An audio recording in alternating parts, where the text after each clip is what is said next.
Hi, I'm Tony Corbell. In this video, we'll talk about two-light portraiture. The interesting thing about working with two lights is the ability to not just separate the main light from the background, which we were able to do with one light, but now we can separate them and control them, and that's totally different. So I want to work with a lens that's long enough that it kind of compresses my subject to the background. But at the same time, I want to work her away from the background as much as I can. That gives me a much more narrow angle of view on my background, so I'm not seeing the edge of my paper or my light stands. But the primary benefit there is the ability to separate and create some dimension.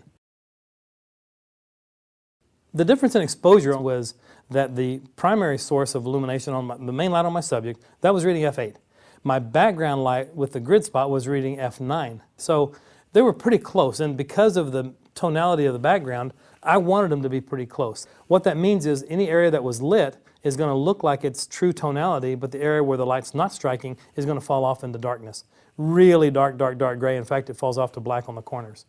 Now on the second setup, we've got basically a main light coming from the top and a fill light coming from below. This is kind of a glamour look. Some people call it clamshell lighting.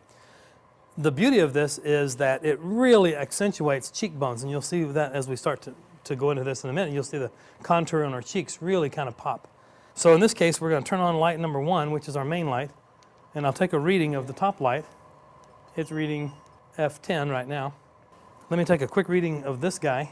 I'm basically reading 5.0, 5.6 in this position, so that's about 1 2/3 below, and I'm going to take another exposure reading, sort of a collective reading with both of them on, but I'm not going to average between the two. This is still my main light, so I'm going to slightly tip my meter toward that light source, take a reading from my subject's chin, and now from f10 I'm now at f11, so I was just within a few tenths of a stop. It added just a few tenths, not much at all.